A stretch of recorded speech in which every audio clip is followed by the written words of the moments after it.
रहमान सल्लल्लाहु अलैहि वबारक वसल्लम। अस्सलाम वालेकुम जनाब। होपफुली आप सब लोग खैरियत से होंगे। कल हम लोगों ने बात की थी ऑन कंपनी लॉ पोर्शन और हम लोगों ने थोड़ा सा इसके ऊपर डिस्कशन की थी। कल की क्लास में आप में से जो नौजवान नहीं थे, एक आप नहीं थे और बाकी सारे मौजूद हैं जो कल थे, ठीक है। कंपनी लॉ का पोर्शन कल हम लोगों ने बहुत आसान सी बातें डिस्कस की थी। थोड़ा सा रिवाइज कर लेते हैं कल वाली बातों को। सर, एक कंपनी ने पहला ऑडिटर अपॉइंट करना है, बताइए कैसे करेगी अपॉइंट? डेट ऑफ इनकॉर्पोरेशन के 90 डेज में लेकर आएगी। ठीक है, भाई ने कहा अगर एक कंपनी ने पहला ऑडिटर अपॉइंट करना है तो वो with in 90 days of incorporation लेकर आएगी। तो first auditor 90 days of what? Incorporation. ये कौन लेकर आएगा? डायरेक्टर्स लेके आएंगे या बोर्ड लेकर आएगा? और इसकी मुद्दत कब तक होगी? नेक्स्ट एजीएम तक या फर्स्ट एजीएम तक? फर्स्ट एजीएम तक। तो इसकी मुद्दत है पहली एजीएम। ये कैजुअल वैकेंसी क्या होती है?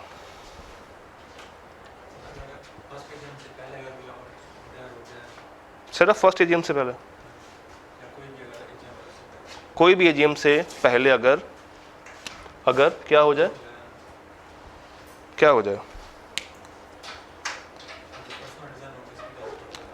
ठीक है, ऑडिटर किसी भी पर्सनल रीज़न की वजह से अगर वो ऑडिट पूरा ना कर पाए और वो कहे कि भाई मुझे ये ऑडिट छोड़ना है, कोई सी 2 रीज़न बता दें।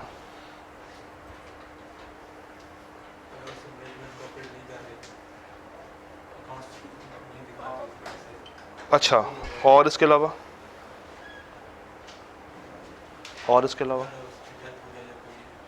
डेथ हो जाए या कोई और पर्सनल रीज़न हो जाए। ये जो अभी आपने कहा है ना कि उसको मैनेजमेंट अकाउंट्स नहीं दे रही या उसके साथ हुस्न सलूक नहीं कर रही है, वो उसकी वजह से अगर छोड़ के जा रहा है तो वो कैजुअल वैकेंसी नहीं है। कैजुअल वैकेंसी क्या है कि उसकी कोई अपनी पर्सनल, आपने वर्ड पर्सनल बोला था, तो वो उसकी पर्सनल रीज़न नहीं है। That can be death, that can be उसका लाइसेंस कैंसिल हो गया, ठीक है, उसको कोई शदीद बीमारी हो गई जो कि उसकी ज़ात से ताल्लुक़ रखती है, कोई भी ऐसी चीज़ें जिसकी वजह से वो अपना ऑडिट पूरा नहीं कर पा रहा, that results into casual vacancy. ये कैजुअल वैकेंसी हमें कितने दिनों में फुलफिल करनी होती है? 30 डेज ऑफ व्हाट? जब ये क्रिएट हो रही है। और इसकी मुद्दत कब तक होगी? टिल नेक्स्ट एजीएम, जो भी बिल्कुल अगली एजीएम आ रही है, जो कि बिल्कुल इमीडिएट एजीएम हमारे पास खड़ी हुई है। अच्छा, इसको कौन लेकर आएगा? डायरेक्टर्स लेकर आएंगे। तो ये बात भी मैं समझ आ गई। हम कौन सा वाला पॉइंट मिस कर रहे हैं प्यारे भाई? हमने फर्स्ट बात कर ली, इसकी बात कर ली, कौन सा पॉइंट मिस किया हम लोगों ने? सब्सिक्वेंट एजीएम जब होगी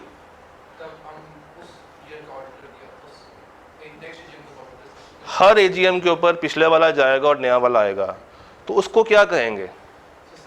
सब्सिक्वेंट क्या? Subsequent auditor. और इसको कौन लेकर आएगा? कौन लाएंगे? मेंबर्स लेकर आएंगे। क्या कोई और इसमें पॉइंट भी था? मेंबर्स के साथ कुछ वर्ड लिखा हुआ था, on recommendation of who? Directors. और उसकी मुद्दत टिल नेक्स्ट एजीएम तक होगी। बेहतरीन हो गया। तो एसएससीपी कब लेकर आती है? ठीक है, अगर ये नहीं पूरा हो रहा तो कौन लेकर आएगा? एसएससीपी। ठीक है, उसके बाद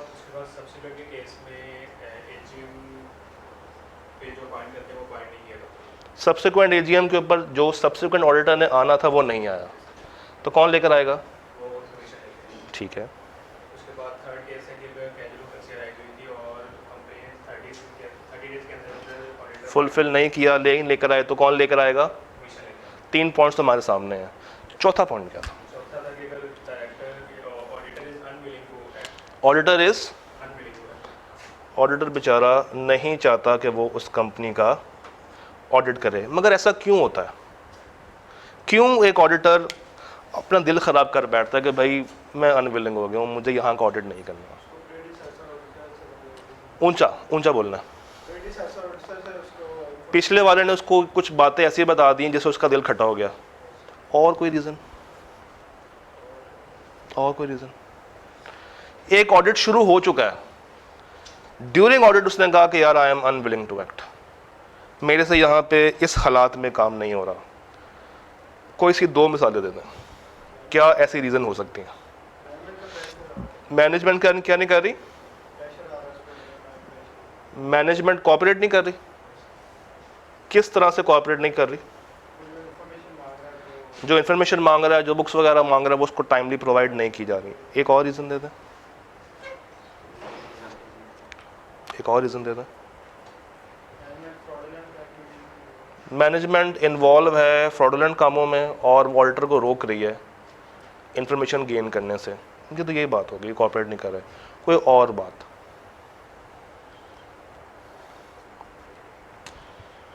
कोई और बात? आपने कहा बुक्स ऑफ अकाउंट्स नहीं प्रोवाइड कर रहे, यही कहा ना अभी आपने। इसके अलावा कोई और पॉइंट आप में से कोई और अगर बताना चाहे?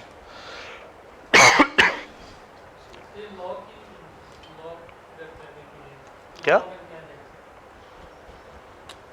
अनविलिंग। मैनेजमेंट मिस यूज कर रही कंपनी के एसेट्स को? नहीं, वो अनविलिंग हो गया, वो बेचारा परेशान हो गया कि मुझे यहाँ पे काम नहीं करना। एक तो रीज़न ये कि कंपनी से उसने डाटा मांगा, कंपनी डाटा प्रोवाइड नहीं कर रही है। कोई दूसरी रीज़न बता सकते हैं? उसको थ्रेट्स मिल रहे हैं, उसको वहाँ से धमकियाँ मिल रही हैं कि ऑडिट छोड़ दो वरना हम तुम्हें मार डालेंगे। Simple is that. Intimidation threats मिल सकते हैं। आप ये भी बता सकते थे कि बुक्स ऑफ अकाउंट्स नहीं मिल रहे हैं, वो जिस जगह पे जाके ऑडिट परफॉर्म करना चाहता है। फॉर एग्जांपल उनकी एक फैक्ट्री है ब्रांच रोड पे, ये गया मैनेजमेंट के पास कि मुझे वहाँ पे जाने दें। मैनेजमेंट ने कहा सॉरी, नहीं भेजेंगे हम आपको। इसने कहा मुझे आपकी इन्वेंट्री को वेरीफाई करना है। उसने कहा सॉरी, हम अपनी इन्वेंट्री किसी को दिखाते ही नहीं है, हमें अलाउ ही नहीं है। ये बेचारा परेशान होकर जाएगा कंपनी के बड़ों के पास। कंपनी के बड़ों को क्या कहेंगे? दोस्त चार्ज विद गवर्नेंस।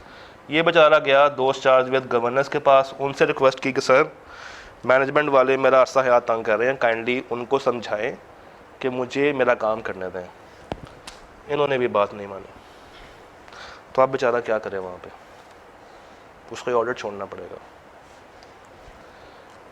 अच्छा, तो आपने ये कहा कि पहला एजीएम, पहला ऑडिटर 90 डेज में ना आया हो, एजीएम का सब्सिक्वेंट ना आया हो, ये फुलफिल ना हुई हो और मैनेजमेंट का कोऑपरेट नहीं करी, तो कौन लेकर आएगा? एससीसीपी। ये रेम्यूनरेशन कौन तय करेगा? जो अपॉइंट कर रहा है वही उसकी रेम्यूनरेशन तय कर रहा है। क्या चलते ऑडिट से हम किसी को निकाल सकते हैं? क्या तरीक़ाकार है? स्पेशल रेजोल्यूशन पास करके हम एक चलते हुए ऑडिट से ऑडिटर को रिमूव कर सकते हैं। कितने परसेंट ऑफ वोट्स इसके अंदर काउंट होंगे? 75%। 75% ऑफ व्हाट? एक कंपनी है, चले एक छोटा सा न्यूमेरिकल कर लेते हैं। एक कंपनी है, उस कंपनी में 1000 मेंबर्स हैं। एजीएम कॉल हुई और उसमें 400 मेंबर्स शरीक हुए। कुछ फिजिकल आ गए, किसी ने वोट्स वगैरह अपने खत से भेज दिए, 400 लोग शरीक हुए। मुझे लेने हैं स्पेशल रेजोल्यूशन। कितना होता है? 3/4। ये 3/4 ऑफ क्या 400 होगा या 1000 होगा? 400 होगा। जो उसमें मौजूद है हम उसी का काउंट करेंगे। बेहतरीन हो गया। रिटायरमेंट, एक ऑडिटर ने रिमूव होना है, क्या प्रोसेस होगा? रिटायरमेंट और अपॉइंटमेंट का। मुझे आपने प्रोसेस बताना है, सारी बातें मुझे आपने बतानी है, 1 to all, एक गो में। पहला स्टेप क्या है?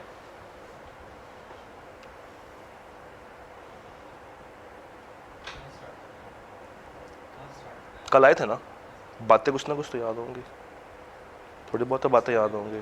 चलो मैं स्टार्ट दे देता हूँ। कंपनी का आपका नाम क्या? उमैर लिमिटेड। लो यार, मैंने तुम्हारे नाम की कंपनी बना दी है, अब गलत नहीं बताना। उमैर लिमिटेड का करंट ऑडिटर है, क्या नाम है आपका? Rashid. Rashid and company chartered accountants, ये उनके करंट ऑडिटर्स हैं मौजूदा।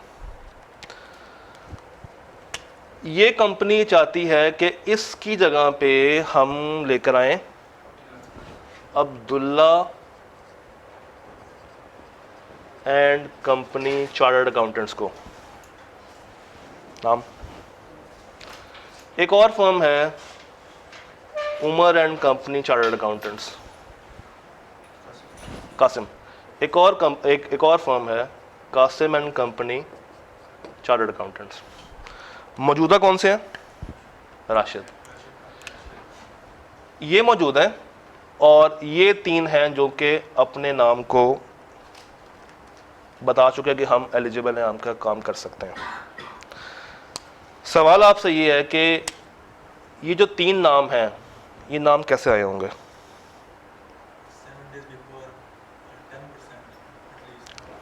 कम से कम वो शेयर होल्डर्स जो कि 10% की शेयर होल्डिंग रखते हैं, सिंगल या कंबाइन कर सकते हैं? कंबाइन कर सकते हैं। उन्होंने क्या किया होगा? इनसे इंडिविजुअल जाके कंसेंट ली होगी। अच्छा, उसके बाद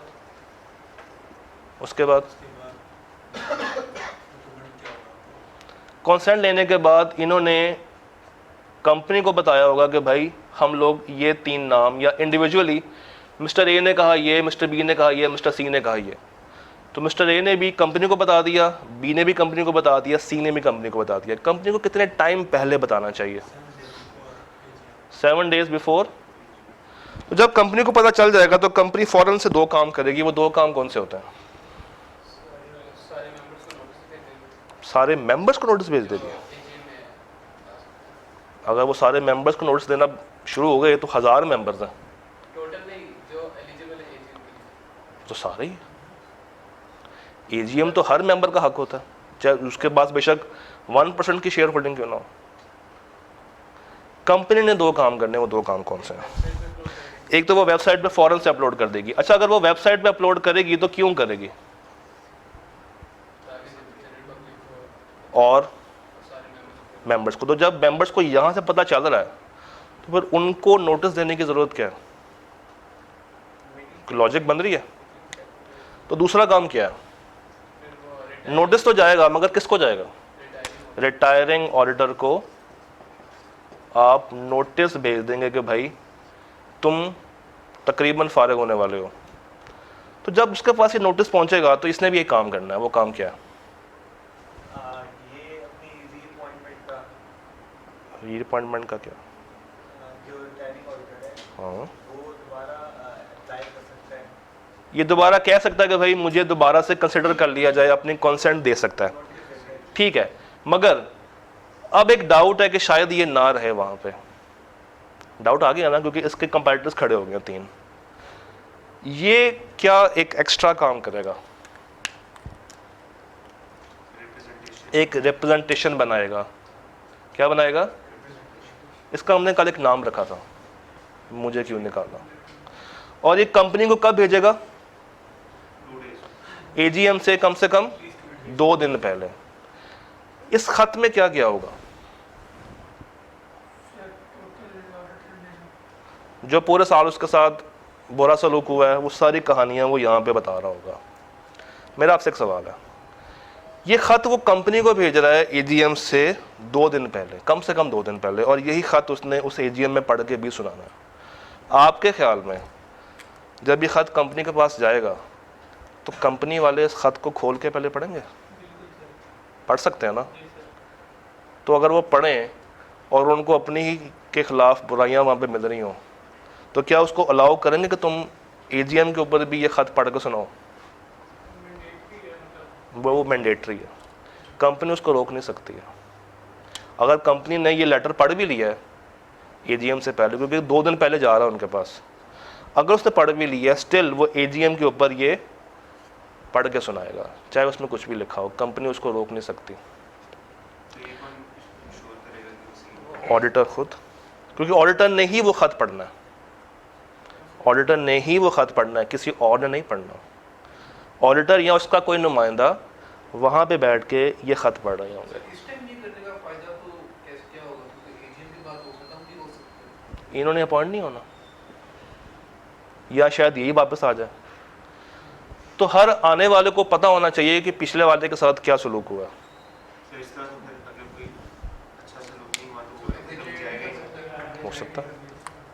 हो सकता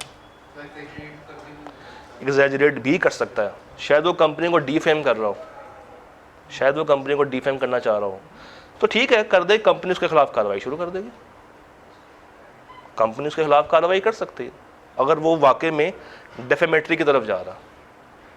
डन। एक और रूल था 14 डेज वाला, वो क्या रूल था? सिर्फ अपॉइंटमेंट के 3 बातें थी उसमें, अपॉइंटमेंट हो रही हो, कैजुअल वैकेंसी हो रही हो, और अगर कोई ऑर्डर रिमूव हो रहा हो उसके 14 डेज के अंदर अंदर किसको बताना है? रजिस्ट्रार भाई को आपने बता देना। इसका मतलब है कि आपको ये स्लाइड भी क्लियर हो गई है। और अच्छा, वैसे इस स्लाइड में कोई सवाल है? और आपको ये सारी बातें भी क्लियर हो गई हैं, ऐसा ही है? आगे चलते हैं। ऑल्टर के कुछ राइट्स भी होते हैं। डेट्स, अभी तक हमने कितनी डेट्स देखी हैं? मुश्किल से यही है, आगे कोई डेट नहीं आएगी, बहुत ही रेयर है। डेट्स का ज़्यादातर मसला आता है कंपनी लॉ वाली साइड पे। तो जो डेट्स ये आ रही है ना, 7 दिन, 4 दिन, 2 दिन, उसके बाद मेरा नहीं ख्याल कि पूरे ऑडिट में कोई और जगह पे डेट आएगी। राइट्स, वैसे चलें एक एक करके पूछते हैं, क्या क्या राइट्स ऑडिटर के हो सकते हैं? स्लाइड पे जो लिखा हुआ है वो तो लिखा ही हुआ है। आपके नज़दीक, एक सेकंड, 1 बाय 1 करते हैं ना। हाँ जी, अब बताइए क्या राइट्स हो सकते हैं बेचारे के? एक्सेस करे बुक्स को और बुक्स एंड अकाउंट्स को, किसकी? कंपनी की। चलो इसको हम फाइनेंशियल स्टेटमेंट्स भी यहां पे लिख देते हैं। और क्या राइट होगा उसका? और क्या राइट होगा उसका? मीटिंग अटेंड कर सकता है, उसका ये बुनियादी हक है कि वो तमाम एजीएम्स और तमाम मेंबर्स की होने वाली मीटिंग्स को अटेंड करेगा, उसका राइट है। अगर वो एजीएम में बैठा है तो उसका ये हक है कि वो राइट टू स्पीक करे। इंस्पेक्ट कर सकता है क्या? एक्सेस भी कर सकता है और इंस्पेक्ट भी कर सकता है। इन दोनों में फ़र्क क्या है, एक्सेस में और इंस्पेक्ट में?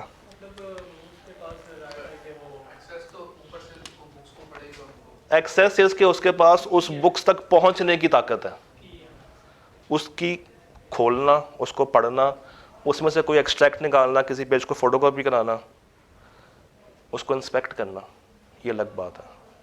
और क्या राइट्स आपके नज़दीक है? क्या?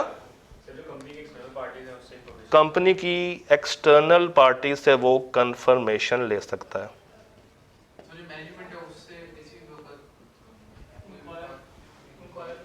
मैनेजमेंट को बुला के उनको पूछ सकता है कि भाई आप लोग ये काम क्यों कर रहे हैं। और कंपनी के अंदर होने वाली तमाम एक्टिविटीज़ को सुपरवाइज कर सकता है, देख सकता है, कंपनी के कंट्रोल्स के ऊपर काम कर सकता है। और इन्वेंट्री जहाँ जहाँ पड़ी हुई है, जो भी चीज़ जहाँ जहाँ पड़ी हुई है, अगर वो चेक करना चाहे तो वो वहाँ की एक्सेस हासिल कर सकता है। और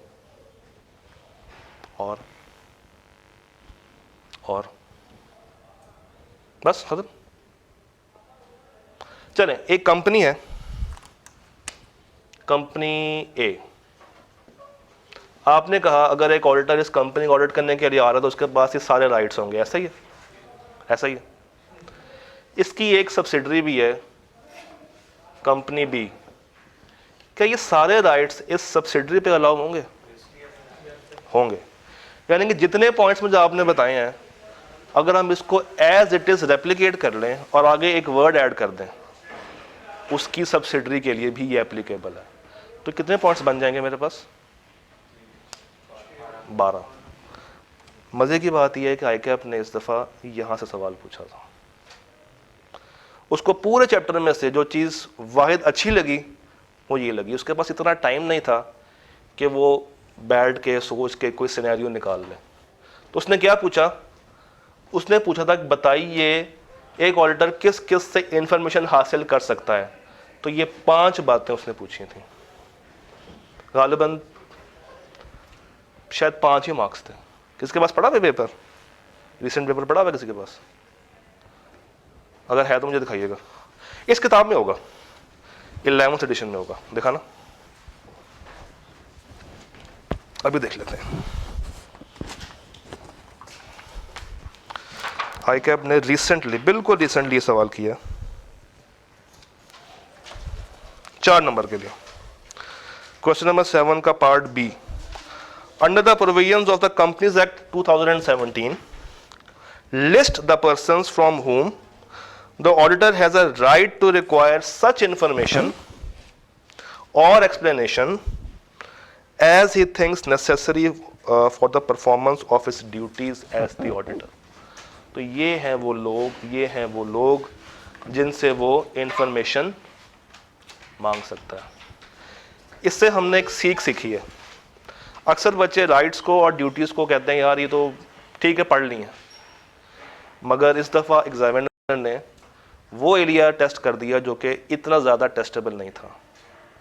बच्चे इस चैप्टर में जब पहुंचते हैं ना, बच्चों का होता है यार डिस्क्वालिफिकेशन के सिनेरियोस करेंगे, क्वालिफिकेशन के सिनेरियोस करेंगे, अश्योरेंस वाला टाइम उसको याद कर लेना, एडवांटेजेस डिसएडवांटेजेस को क्रैम कर लेना। ये वो एरिया है जहाँ पे बच्चा कहता है यार मुश्किल है, शायद सवाल आ जाए, और 4 नंबर के लिए सवाल था। तो इससे हमने सीखी है कि किसी भी चीज़ को इजी नहीं लेना। जितने पॉइंट्स मुझे आपने बताए हैं वहाँ भी शायद पॉइंट्स कम लिखे हुए हैं। एक्सेस कर सकता है free to all books and accounts थी, मुझे आप लोगों ने बता दिया। कॉपीज एक्सट्रैक्ट्स निकाल सकता है किसी भी ब्रांच ऑफिस के, कंपनी के भी, उसके किसी ब्रांच के भी। फिर कंपनी के डायरेक्टर्स, ऑफिसर्स, एम्प्लॉय से बात कर सकता है। ये सीईओ किस में आएगा? डायरेक्टर में आएगा, ऑफिसर में आएगा, या एम्प्लॉय में आएगा? डायरेक्टर में आ सकता है। और सीएफओ वो ऑफिसर है। CEO is deemed director. अच्छा, फिर सारी बातें उसने रिपीट करनी है।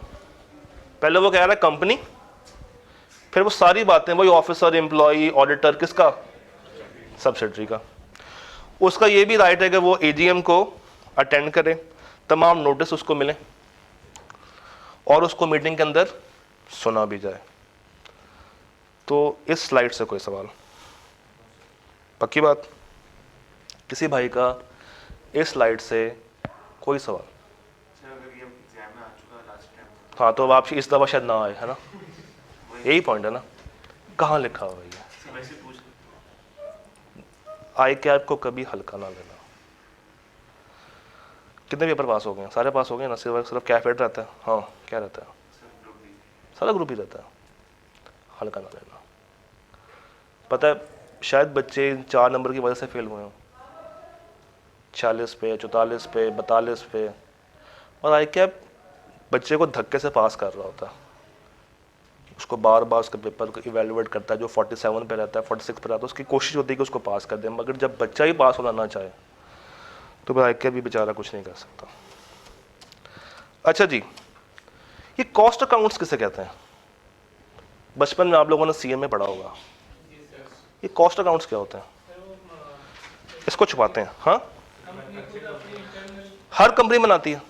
नहीं, सिर्फ मैन्युफैक्चरिंग कंपनियां कॉस्ट अकाउंट्स बनाती हैं। कोई से 3 अगर आप मुझे नाम बता सकें कॉस्ट रिकॉर्ड्स का। मटेरियल, लेबर और वेरिएंस की चीज़ें, पेरोल हो गया, ठीक है। हर वो कंपनी जो कि अपने कॉस्ट अकाउंट्स बना रही है उस अकाउंट्स का अलग से ऑडिट भी होता है। एक तो होता है कि पूरी की पूरी हम लोग फाइनेंशियल्स का ऑडिट कर रहे हैं, एक होता है उससे हट के कॉस्ट अकाउंट्स जो कंपनी मेंटेन कर रही है उसका ऑडिट भी करना है। वो आप एक CA से भी करा सकते हैं और वो आप एक CMA से भी करवा सकते हैं। ये CMA क्या होता है? Cost and management accountant. तो where any company, all class of companies जिनको रिक्वायर है कि उन्होंने अपने कॉस्ट अकाउंट्स बनाने हैं, तो SCCP एक ऑडिटर को डायरेक्ट कर सकता है कि भाई आपने इनके कॉस्ट अकाउंट्स को भी चेक करना है। यानी कि वो कंपनी जिसका मेन काम ही मैन्युफैक्चरिंग है, जिसका मेन काम ही मैन्युफैक्चरिंग करना है, CA या CMA से वो अपने कॉस्ट अकाउंट्स को ऑडिट करवाएगी। और उस CA और उस CMA का सेम रोल होगा जो कि मेन ऑडिटर का होता है।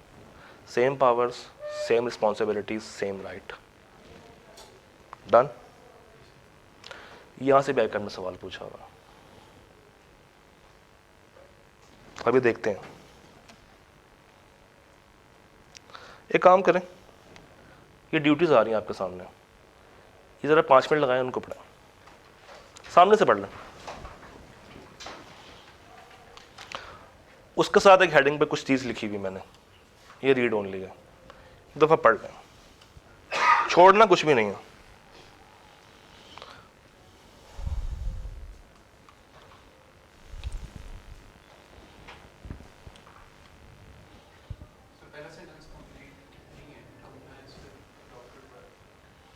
कंडक्ट करेगी ऑडिट, प्रिपेयर करेगी रिपोर्ट, एक्सप्रेस करेगी opinion in compliance with adopted by cap. किताब दिखाइएगा,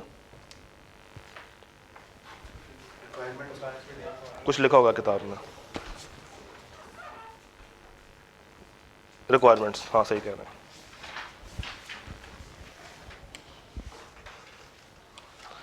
उसने एक रिपोर्ट बनानी है अकाउंट्स के ऊपर। ये बेसिकली वो ड्यूटीज है जो कि कंपनी लॉ कहता है। कंपनी लॉ ये कहता है कि एक ऑडिटर के ये काम है। एक तो है ना कि ऑडिटिंग स्टैंडर्ड्स उसको कुछ रिस्पॉन्सिबिलिटीज दे रहे हैं, वो सेपरेट है, वो अपनी जगह पे कायम है। कंपनी लॉ उसको कुछ एक्स्ट्रा बातें बताता है कि तुमने रिपोर्ट बनानी है, तुमने ऑडिट करना है, तुमने ओपिनियन देनी है, तुमने अलग से बुक्स ऑफ अकाउंट्स के ऊपर भी काम करना है, और तुमने फाइनेंशियल्स के ऊपर तो काम करना ही करना। तो तुम रिपोर्ट बनाओगे उसमें तुमने ये बताना है कि तुमने सफिशेंट अप्रोप्रिएट ऑडिट एविडेंस हासिल किया था। कॉस्ट अकाउंट्स अगर वो कंपनी बना रही है और तमाम बुक्स ऑफ अकाउंट्स अगर वो बना रही है तो तुमने उसका प्रॉपर रिकॉर्ड अपने पास रखना है, उसके ऊपर तुमने ओपिनियन देनी है। ये बताना है कि वो ट्रू एंड फेयर व्यू दे रहे हैं या नहीं दे रहे। उनकी बैलेंस शीट यानी कि SOFP, OCI के ऊपर, कैश फ्लोज के ऊपर अपना काम तसल्ली से करना है। ज़कात के ऊपर बात करनी है। जो जो एडिशनल मैटर्स हैं कंपनी के साथ तुमने वो भी डिस्कस करने हैं। अगर रिपोर्ट में किसी भी तरह की कोई क्वालिफिकेशन आ रही है, कोई एतराज़ आ रहा है, उसके ऊपर बात करनी है। लिस्टेड कंपनी के केस में ऑडिटर जो भी ऑथराइज पर्सन है वो तमाम मीटिंग्स को अटेंड करने के लिए उसके पास राइट भी और ड्यूटी भी है। तो एक दफ़ा इसको रीड कर लें और ज़्यादा दिल पर लेने की ज़रूरत नहीं है, जल्दी से रीड कर लें। कोई अगर बात समझ नहीं आ रही तो पूछ लें।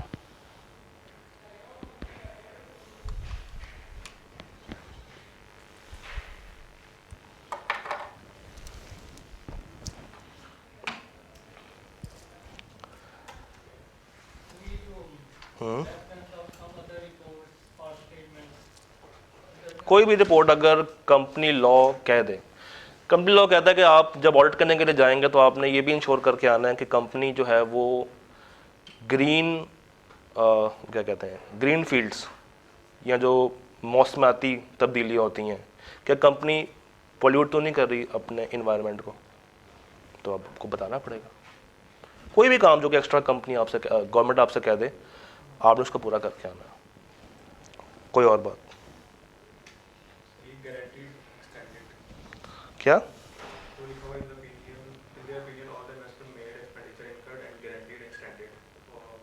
जो जो गारंटियाँ दी गई हैं कहाँ तक एक्सटेंड की जा रही हैं, जो इन्वेस्टमेंट्स उन्होंने की हैं, जहाँ पे की हैं, कितनी की हैं, कब कब की हैं, वहाँ से रिटर्न क्या आ रहा है, वापसी क्या है, गारंटी अगर दी है तो कहाँ तक दी है, वो सारी कहानी आपने बता देनी है। इसको पढ़ लीजिएगा, ज़्यादा इसके अंदर हमें उतरने की ज़रूरत नहीं है। आपके पास किताबें तो है ना? ठीक है, फिर एक काम करते हैं आज। ये मेरे पास 7 सवाल आ रहे हैं। क्वेश्चन नंबर 2A ऑटम 21 का, 2A स्प्रिंग 21 का, 9B ऑटम 20 का, स्प्रिंग 19 का क्वेश्चन नंबर 4, ऑटम 18 का क्वेश्चन नंबर 8B, स्प्रिंग 15 का 1C और ऑटम 14 का 2A। जितने एरियाज अभी तक हम लोगों ने पढ़े हैं, ये सारे एरियाज इन सवालों में पूरे हो रहे हैं। शुरू करते हैं ऑटम 21 से। ऑटम 21 से स्टार्ट लेते हैं। मैं दिखाता हूँ ऑटम 21। सवाल पढ़िएगा ऑटम 21 का। सवाल क्या कह रहा है? सवाल पढ़िएगा। Haris and company chartered accountants, यानी कि ये हो गई हमारी ऑडिट फर्म, इनको अपॉइंट किया है एज ऑडिटर किसने? कैक्टस प्राइवेट लिमिटेड ने, फॉर द ईयर एंडिंग 31 दिसंबर 2021, यानी कि 31 दिसंबर 2021 के जो अकाउंट्स होंगे फर्म ने आके उनका ऑडिट करना। ठीक है। Haris is the only partner of Haris and company chartered accountants.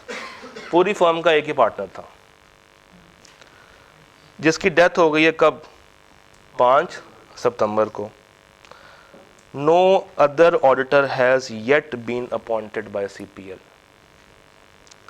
Requirement है कि आपने बताने हैं state the requirements of the companies act for the appointment of auditor in the above circumstances. मुझे बताइए कौन सी वाली बात वो करना चाह रहा है आपसे? Casual vacancy. डेथ कब हो रही है? तो 5 सितंबर को क्या होगा जब उसकी डेथ हो गई है? कैजुअल वैकेंसी क्रिएट हो गई है। उसके 30 दिनों के अंदर अंदर हमने या बोर्ड ने नए ऑडिटर लेकर आना। अच्छा, रिक्वायरमेंट क्या है कि आपने एज पर कंपनीज एक्ट ये बताना है कि अपॉइंटमेंट अब कैसे होगी ऑडिटर की। 3 नंबर के लिए मुझे बताइए क्या क्या बातें आप इसमें लिखेंगे। एक तो आपने बात लिखनी है 30 दिन वाली, और इसके अलावा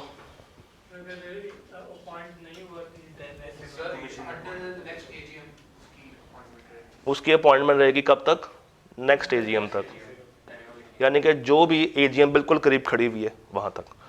ठीक है, एक पॉइंट ये हो गया, एक पॉइंट ये हो गया। तीसरा पॉइंट क्या लिखेंगे यहाँ पे? अगर 30 दिन तक इसकी अपॉइंटमेंट नहीं हुई कमीशन करेगा, बस यही लिखेंगे। डायरेक्टर्स, ठीक है, 30 डेज डायरेक्टर्स लेकर आएंगे। ठीक है, आपने मुझे बता दिया 30 दिन डायरेक्टर, अगली AGM, और अगर नहीं करता तो SACP। यही बातें हैं। कोई और बात इसमें ऐड करने की कोशिश करेंगे? कोई रजिस्ट्रार को बता देना विद इन 14 डेज। ठीक है, क्या आपको ये आंसर कंप्लीट लग रहा है? डेट भी मेंशन कर देंगे, बेहतरीन। एक अच्छा पॉइंट आएगा, हम इसमें डेट बता देंगे कि आपके पास डेडलाइन क्या है। उसके लिए जरूरी है कि आपको पता होना चाहिए कि सितंबर में कितने दिन होते हैं, अक्टूबर में कितने दिन होते हैं। वो होता है ना रूल 30 से 31 वाला, वो आपको पता होना चाहिए। स्टिल अभी भी क्या ये आंसर कंप्लीट है? मुझे इस आंसर में कुछ कमी लग रही है। अभी भी अगर मैं एग्जामिनर होऊंगा तो आपको शायद 3 में से 1.5 नंबर दूंगा। एक पॉइंट मिस कर रहे हैं आप लोग। हाँ, एक पॉइंट मिस कर रहे हैं आप लोग। देखो 30 दिन ठीक है, डायरेक्टर्स लेकर आएंगे ठीक है, AGM पे लाएंगे ठीक है, डेट मेंशन कर दें ठीक है, नहीं आएगा तो SACP करेगा ठीक है। स्टिल आप लोग एक पॉइंट मिस कर रहे हैं। ये जो पॉइंट है मैं हिंट देता हूं आपको, मुझे इस पॉइंट पे एतराज है। एतराज़ क्या हो सकता है? सोचें। हमने कहा अगर वो 30 दिनों में नहीं करते तो SCCP लेकर आएगी। हाँ जी, अगर तो मतलब उन्होंने अपॉइंट अभी तक नहीं किया, 30 दिन गुजर गए हैं, फिर तो SCCP अपॉइंट कर देगा। ठीक है, तो मुझे भी आपके इस जुमले के अंदर भी एतराज़ है एक। मैं भी आपको डेट नंबर दूंगा। आप लोग कुछ बात पी गए हैं सारे, क्या बात पी गए हैं? सोचें जरा, सोचें क्या चीज़ आप लोगों ने मिस की है? कुछ तो गड़बड़ है दया, कुछ तो गड़बड़ है। Requirement appointment auditor qualification. नहीं, चले मैं एक और हिंट देता हूँ, आपको याद करेंगे। SCCP को क्या ख्वाब आएगा? अब इससे ऊपर मैं हिंट आपको नहीं दूंगा। SCCP को कैसे पता चलेगा कि वहां पे कैजुअल वैकेंसी क्रिएट हुई है? How they will know? कौन देगा? डायरेक्टर देंगे। देखो, तीन बातें हैं।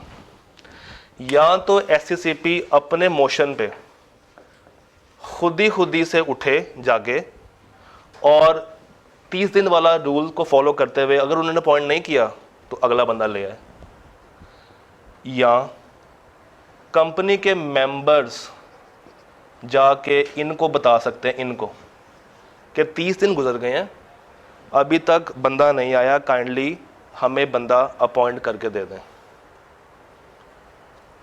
या कंपनी खुद कह सकती है कि हमसे 30 दिनों में एक नया ऑडिटर लेके नहीं आया गया, काइंडली आप हमें बंदा चूज करके दे दें। अब आपको मैं इसका सलूशन दिखाता हूं।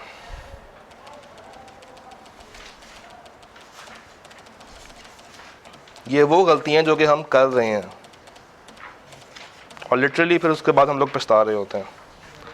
हाँ जी, देखिएगा, death of mister Haris, examiner क्या कह रहा है? बस ये चल पड़े। Death of mister Haris has raised a casual vacancy, board ने फुलफिल करनी है विद इन 30 डेज। ये पॉइंट आपने मुझे बता दिया था, ठीक है ना? अच्छा, अगर बोर्ड फेल्स कर दे, अगर वो फेल हो जाए to fill the vacancy in 30 days. अब यहां से स्टार्ट करें जरा। द कमीशन में ऑफ इट्स ओन मोशन, या उसको कंपनी की तरफ से कोई एप्लीकेशन आई है, या मेंबर्स ने राब्ता करके उनको बता दिया कि भाई ये लोग 30 दिनों में नया बंदा लेकर नहीं आए, काइंडली जाग जाएं और हमें एक नया ऑडिटर अपॉइंट करवा दें। ये बातें किसने बतानी थी? मैंने तो बताया था, मुझे लगता है मैंने बताया था। नहीं बताया? फिर भी किताब में लिखा हुआ। पता है, ये चीज़ें पता भी होनी चाहिए। मतलब एक कॉमन सेंस है कि SCCP को कैसे पता चलेगा? उनको भी तो पता चलना चाहिए ना कि भाई वो 30 दिन का रूल पूरा नहीं हो रहा, ये भी ज़रूरी है। कमेंट्स क्या है? Examiner is performed well in this part of question. Examiner खुश है कि बच्चों ने जो भी लिखा अच्छा लिखा। 1 mark for mentioning each requirement for appointment auditor, यानी कि इसका 1 नंबर होगा, इसका 1 नंबर होगा और इसका 1 नंबर होगा। तो 3 नंबर आपको शर्तें मिलेंगे जब आप तीनों बातें बता के आ रहे होंगे। यहाँ पे हाँ मैंने कम दिए ना, क्योंकि आपने 1 पॉइंट मिस कर दिया, 2 पे आ गया, तो 2 में से मैंने 1.5 दे दिया। अब आप भूल रहे हैं कि आपकी ग्रामेटिकल इश्यूज भी होंगे, आपके राइटिंग इश्यूज भी होंगे बीच में। अब ये है इन पैराग्राफ्स। कोशिश क्या करें कि आप बुलेट्स मिलाएं, वो चेक करने के लिए आसान होती हैं। अच्छा जी, एक और सवाल को देखते हैं। स्प्रिंग 21, ऑर्डर में 21 के बाद स्प्रिंग 21 पर गौर करते हैं। वापस चलते हैं ऊपर, स्प्रिंग 21 को ढूंढते हैं वो कहाँ पे है।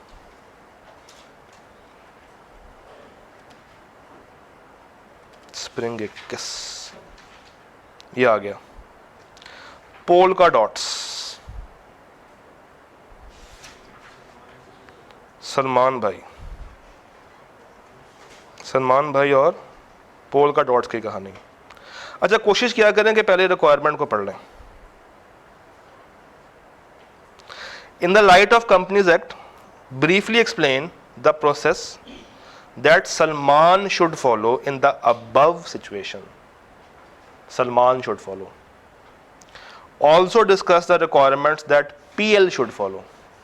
एक सवाल में 2 सवाल, 5 नंबर के लिए उन्होंने चालाकी ये की है कि 2 पर्सपेक्टिव से चीज़ें पूछी हैं आपसे। सलमान के केस का भी डिस्कस कर दिया और PL को भी डिस्कस कर दिया। अब कहानी देखते हैं। Salman is the share holder of PL। PL एक कंपनी है, सलमान भाई जो है वो वहां पे कौन है? Shareholder. और सलमान भाई की चाहत है and wants to appoint auditor other than the existing auditor. Other than the, तो आपने बताना है कि सलमान भाई ने क्या करना है और कंपनी ने क्या करना है। अच्छा चलो ये बताएं, 5 नंबर का सवाल है, किसके 2 नंबर होंगे और किसके 3 नंबर होने चाहिए? सलमान के 2 नंबर होंगे या सलमान के 3 नंबर होंगे? सलमान के 3 होंगे। और कंपनी के क्या होंगे? दोनों के 2.5 होंगे। अच्छा, और कोई और अगर आप रेशो बताना चाहें जब तक मैं इसको मिटा रहा हूं, या हो गए सारा? क्या 1 और 4 भी हो सकते हैं, इवन 0.5 और 4.5 भी हो सकते हैं। चलें, सवाल ये है कि क्या किताब में इस शेयर होल्डर की जिम्मेदारियां लिखी हुई हैं? जो हमने कल एक कहानी देखी थी रिटायरमेंट और अपॉइंटमेंट वाली, वो हमने कंपनी के एंगल से देखी थी, मगर पूरी किताब में शेयर होल्डर की जिम्मेदारियां क्या हैं वो कहीं मेंशन नहीं है। या है?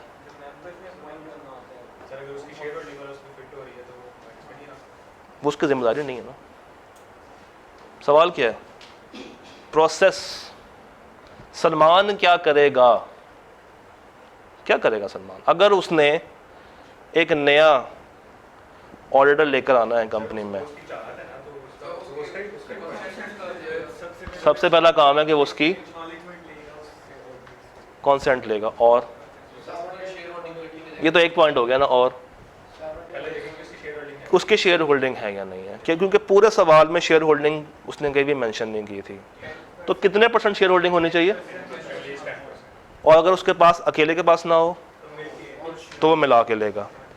यानी कि जो आप 3 नंबर कह रहे थे, यहाँ पर 3 नंबर बनते हैं? नहीं बनते। या 1 नंबर होगा इसका या 2 नंबर होंगे इसके। चलो ये तो पूरा हो गया।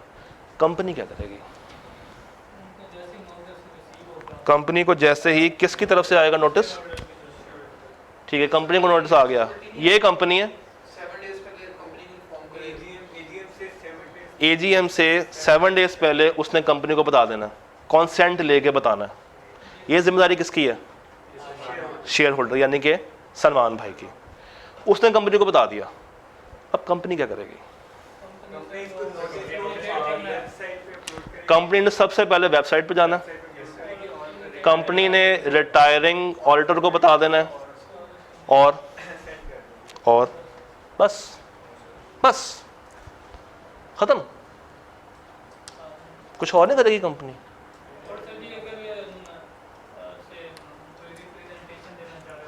हाँ गुड। कंपनी की ये भी ड्यूटी है कि वो रिटायरिंग से पूछे कि भाई तुमने कोई रिप्रेजेंटेशन देनी है या नहीं, और अगर देनी है तो हमें कम से कम 2 दिन पहले भेज देना। ये कंपनी की जिम्मेदारी है। उसका तो राइट है ही है, मगर ड्यूटी किसकी है? कंपनी की। तो कंपनी के एंगल से आप ये पॉइंट लिखोगे कि भाई अगर तो तुमने कोई रिप्रेजेंटेशन मुझे देनी है तो कम से कम 2 दिन पहले मुझे बता दो और भेज भी दो, ठीक है। और कोई रिस्पॉन्सिबिलिटी इंश्योर करेगी कि AGM के अंदर वो बंदा अटेंड भी कर रहा है और ये खत पढ़ के भी सुनाया जा रहा है। इस कंपनी ने ये भी इंश्योर कर लेना। और कोई जिम्मेदारी? 14 डेज वाला पॉइंट, 14 डेज वाला पॉइंट। तो 5 नंबर के लिए 1 2 3 4 5 तकरीबन 6 या 7 बातें हैं। देखते हैं सोल्यूशन क्या कहता है हमें। थोड़ा सा नीचे जाते हैं और चलते हैं towards solution. Salman should follow the following process if he alone, या उसके बाद किसी के साथ मिला के 10% की शेयर होल्डिंग है। देखिए उसने बड़े खूबसूरती के साथ ये वाला पॉइंट ऊपर कर दिया, नीचे उसकी जिम्मेदारियों में लेकर नहीं आया, उसने उसकी हेडिंग बना दी है। जिम्मेदारियां क्या है कि उसने कॉन्सेंट ली हो, यानी कि आपका 1 नंबर आ गया। अच्छा, उसके बाद कम से कम 7 दिन पहले उसने नोटिस भेज दिया हो, ये वाला पॉइंट आ गया, ठीक हो गया। उसके बाद कंपनी में आ जाए, पीएल शैल फोर्थ विद फौरन से एक कॉपी भेज देगी किसको, शेयर होल्डर्स को, और अपनी वेबसाइट के ऊपर ले आएगी और रिटायरिंग को बता देगी। उसके बाद रिटायरिंग की रिप्रेजेंटेशन और 2 दिन वाला पॉइंट आ गया। उसके बाद ये इंश्योर करेगी कि वो पढ़ के भी सुनाया जा रहा हो। तो वो सारी कहानी उन्होंने सिर्फ कंपनी के एंगल से आपको बता दी है।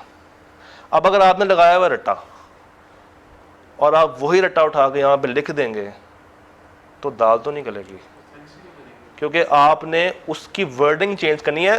बात वही है, मगर अब आपने कंपनी के एंगल से बतानी है कि कंपनी अपनी कौन कौन सी कैसे कैसे जिम्मेदारियां पूरी कर रही है। लिखने का अंदाज बदल गया, कॉन्सेप्ट वही है।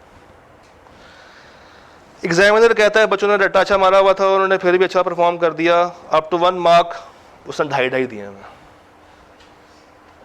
उसने 2.5 दे दिए। चले लकी कि ये बातें लिख के आपको 2.5 मिल गए और इतनी सारी बातें लिख के भी आपको 2.5 मिले। ऑटम 20, हाँ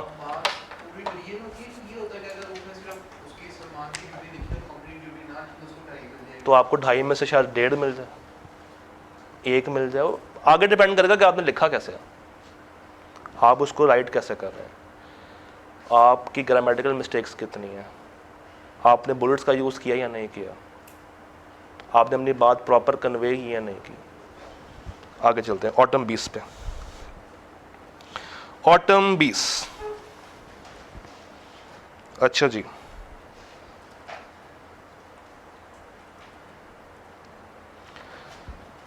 आए है 4 नंबर के लिए क्या पूछ लिया उसने, ये तो आप लिख लुक देंगे या मसला आएगा। Describe the requirements for cost audit and person authorised to conduct it. एक ही लाइन में 2 बातें पूछ रहा है, ये एक सवाल नहीं 2 सवाल है। क्या लिखेंगे इसमें,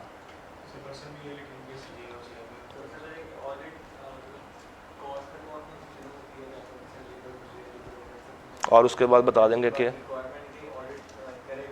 कौन करेगा, सीए भी कर सकता है और उसके पास सेम राइट्स और जो बातें हम लोगों ने अभी पढ़ी हैं वो होंगी सारी की सारी।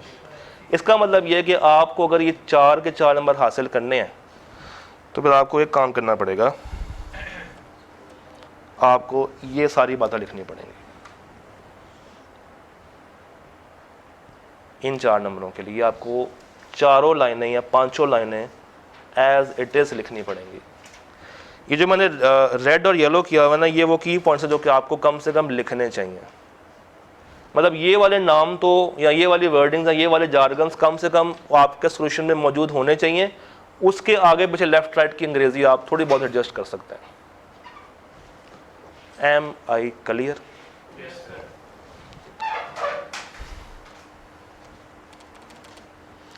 अच्छा जी, हमने ऑटम 20 चेक किया, स्प्रिंग 19 देख लेते हैं। स्प्रिंग 19 3 नंबर के लिए क्या पूछ लिया उसने, under the companies act identify the situations in which the commission may appoint a person to fill the vacancy. कब कब ऐसा होता है, ऐसा कब कब होता है, जब डायरेक्टर्स कब ना करें अपॉइंट, 90 डेज, उसके बाद सब्सिक्वेंट वाली बात कर देंगे, कैजुअल वैकेंसी वाली बात कर देंगे और अनविलिंग वाली बात कर देंगे। तो पॉइंट्स 4 है, नंबर 3 है, नाइंसाफी क्यों है? उसने ये भी नहीं कहा कि 3 बातें बता दें, उसने कहा कि बस बातें बता दें। तो ये इतनी नाइंसाफ़ी क्यों कर रहा है आपके साथ? आपको पूरे 4 नंबर लेने से महरूम क्यों कर रहा है? इसका मतलब सारी लिखनी होगी फिर इसका मतलब ये है कि आप कम से कम 3 लिखें मार्क्स को देखते हुए, और अगर आपको एक आधा पॉइंट मजीद याद आ रहा है जहन में तो वो भी लिख डालें। तो 4 से लेकर 1 पॉइंट गलत हो तो जब भी आप कंफ्यूज हों कि कम लिखूं या ज़्यादा लिखूं, वो हमेशा ज़्यादा लिखते हैं, उसमें कोई मसला नहीं है।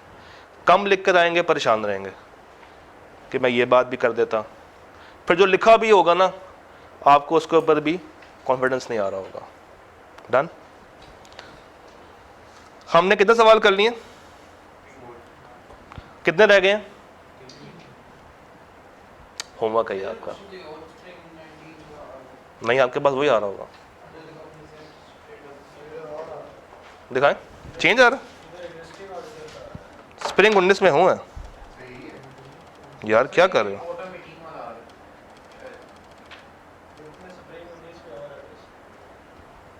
तो ये वाला सवाल कहाँ पे लिखा हुआ था? ये ऑटोमेटिक में लिखा था। चलें आप वहाँ पे फिलहाल चेक कर लें, टिक लगा लें। अटैम्प्ट्स को मैं दोबारा से एक दफ़ा चेक कर लूँ क्योंकि मैंने इसके मुताबिक बनाया। चलो खैर, हम जो बात कर रहे थे वो ये कर रहे थे कि जो अगले 3 पार्ट्स हैं, ऑटम 18, स्प्रिंग 15 और ऑटम 14, ये आपने अपने मुबारक हाथों से अपने एक अदद साफ रजिस्टर पे लिख के लाने हैं और कल दिखाने हैं। हो जाएगा ये काम? देख लें। आप पे तकिया किया मैंने, आप पे मैंने भरोसा कर लिया है। पहला भरोसा है, इसको टूटने मत दीजिएगा। ये आखिरी 3 जो हमने क्लास में नहीं किया, सिंपल। स्प्रिंग 15, ऑटम 14 और ऑटम 18। हमारे पास 10 मिनट है और हमारे पास एक कॉन्सेप्ट है, क्वालिफिकेशन। क्वालिफिकेशन अभी कर लेते हैं, डिस्क्वालिफिकेशन के ऊपर कल बात कर लेंगे। शायर की मुराद यहाँ पे ये है, या शायर ये आपसे कहना चाहता है कि हर पब्लिक कंपनी, उसके बाद वो प्राइवेट कंपनी जो कि पब्लिक कंपनी की सब्सिडरी है, और हर वो प्राइवेट कंपनी जिसका कम से कम पेड अप शेयर कैपिटल कितना है? 3 मिलियन। उसका ऑडिट कौन करेगा? सीए। कौन करेगा? सीए भाई करेंगे। यानी कि हर पब्लिक कंपनी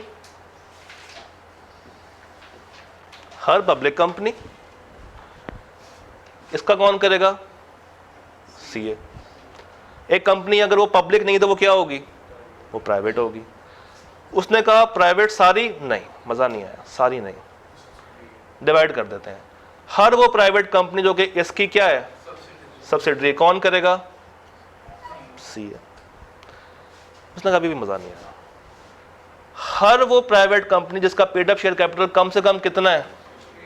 कौन करेगा? सीए करेगा। तो फिर कंपनी बचती कौन सी है? वो वाली प्राइवेट कंपनी जिसका पेड अप कैपिटल 3 मिलियन से कम हो।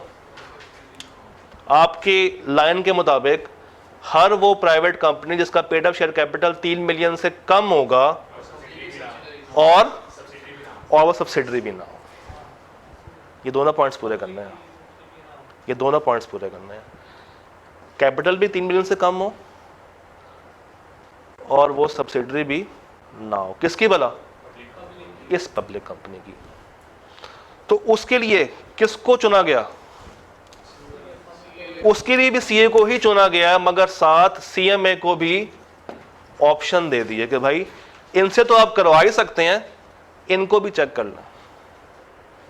ये तो है ही है, मगर इनसे भी आप अपना काम करवा सकते हैं।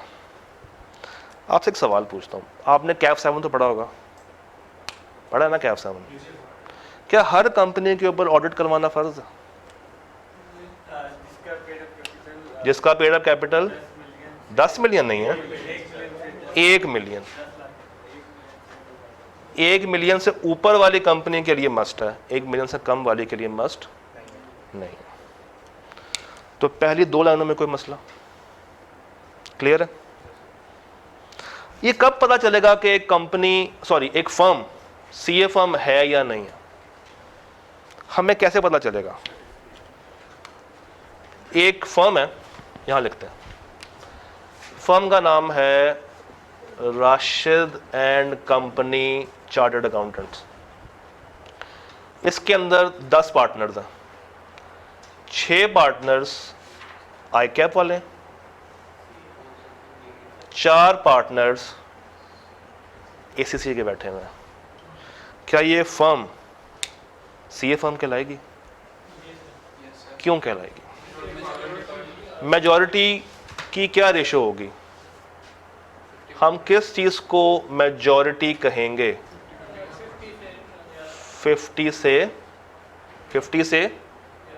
ज्यादा, 50% से ज्यादा। ये 10 है ना, तो ये 60% बन जाएगा। ग्रेटर है, ग्रेटर का ये होता है, लेस का ये होता है। 50 बड़ा है, आप 50 से तो चलो ऐसे कर दो अब, ठीक है, 50 से ज्यादा। एक फर्म हो, 4 पार्टनर्स सीए के हैं, 4 ही पार्टनर्स एसीसी के हैं, 1 पार्टनर ICAEW का है। क्या ये फर्म सीए फर्म कहलाएगी या नहीं कहलाएगी? और अगर नहीं कहलाएगी तो उसको सीए फर्म बनने के लिए क्या करना पड़ेगा? अभी क्या रेशो बन रही है? 4:9 करें जरा, करें 4:9। ये क्या बनेगी रेशो? 4:9,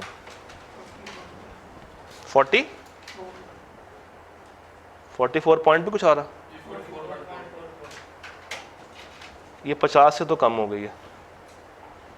अब अगर इसने एक सीए फर्म का स्टेटस हासिल करना है, इस फर्म को क्या करना पड़ेगा? एक और लेकर आएगी। अच्छा, आपने कहा एक और लेकर आएगी, ये हो जाएंगे 5, नीचे आ जाएंगे 4, नीचे आ जाएगा 1, कुल मिला के कितने हो गए? 10। तो 5 डिवाइडेड बाई 10 कितना हो गया? और वो पूरे पे खड़ी हो गई आके। उसको चाहिए 50 से ज़्यादा, तो उसको कम से कम 2 ऐड करने पड़ेंगे, या 2 ऐड कर ले या इनमें से कोई एक माइनस कर ले, तो जाके वो एक सीए फर्म का रुतबा हासिल कर सकती है। आखिरी पॉइंट, हमने इसी की मिसाल ले लेते हैं। ये एक पार्टनर, इसका नाम है उमैर, ये OW लिमिटेड का ऑडिट करके आ गया। एक ACCA का बंदा, एक ACCA का पार्टनर OW लिमिटेड का ऑडिट करके आ गया। मसला ये है कि ये इस ऑडिट रिपोर्ट के ऊपर साइन नहीं कर सकता, क्योंकि साइनिंग अथॉरिटी किसके पास है? जिसके पास ICAP की तरफ से जारी करता वैलिड सर्टिफिकेट ऑफ प्रैक्टिस मौजूद है। तो इस रिपोर्ट पर साइन इन 6 में से कोई एक पार्टनर कर रहा होगा। क्लियर? कोई सवाल? सर फॉर्म का होना जरूरी है, अकेला करना फर्म भी हो सकती है, अकेला भी हो सकता है, requirement will remain the same. मतलब उसके पास सर्टिफिकेट होगा। उसके पास, इंडिविजुअल के पास भी होता है, फर्म के पास भी होता है। सर ये सर्टिफिकेट तब मतलब हो जाती है जब आपने एक अरसा प्रैक्टिस में गुजार दिया हो, आप क्वालिफाइड भी हो और आपने एक स्पेसिफिक टाइम की प्रैक्टिस भी कर ली हो।